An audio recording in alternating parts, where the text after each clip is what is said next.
Everyone, आज हम सीखेंगे कक्षा 10वीं गणित अध्याय 1 की प्रश्नवाली 1.1। इसमें प्रश्न क्रमांक 5 हमें दिया है, जांच कीजिए कि किसी प्राकृत संख्या n के लिए 6 की घात n अंक 0 पर समाप्त हो सकती है। जब कभी हमें इस प्रकार के प्रश्न देखने को मिले, हमें इतना चेक करना है कि क्या वह 0 पर समाप्त हो सकती है। अब जैसे यहाँ पर हमें 6n दिया है, हम इस 6 के बारे में सोचे और 0 से समाप्त या 0 पर समाप्त होने से मतलब यूं है कि यहाँ इकाई अंक 0 आना चाहिए। अब 6 खुद ही एक इकाई अंक है जिसमें यहाँ 6 लिखा हुआ है और हमें प्रश्न अनुसार यहाँ पर 0 चाहिए।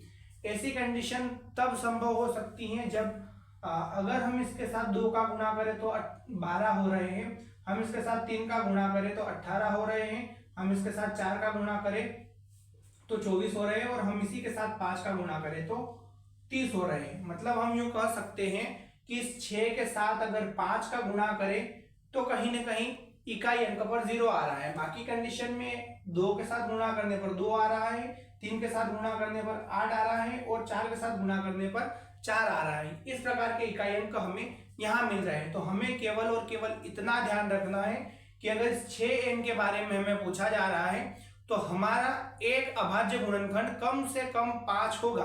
ऐसा क्यों? अगर 6 का एक अभाज्य गुणनखंड 5 हो रहा है, यानी हम 6 5 30 भी कर देंगे तो वैसी कंडीशन में हमें जाकर इकाई अंक 0 मिलेगा।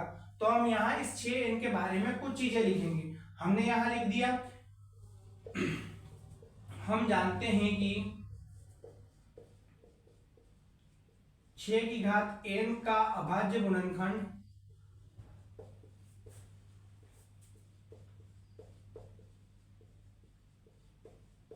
जो कि होगा, हम इस 6 का अभाज्य गुणनखंड कर लेते हैं तो ये हो जाएगा 2 तिया 6 और 3 एकम 3, यानी 2 गुणित 3 और इसके ऊपर घात चल रही है तो हमने यहां भी घात लगा दी कि घात n है। और हमारे पास ऐसी कंडीशन कब बनती, तो इसमें एक अभाज्य गुणनखंड 5 होता तो हम ऐसा लिख देंगे, जबकि कोई प्राकृत संख्या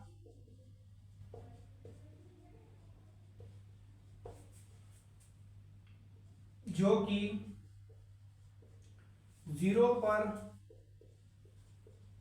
समाप्त हो का एक अभाज्य गुणनखंड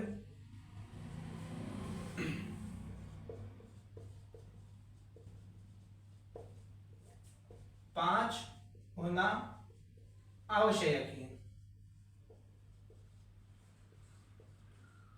अतः 6 की घात n एक प्राकृत संख्या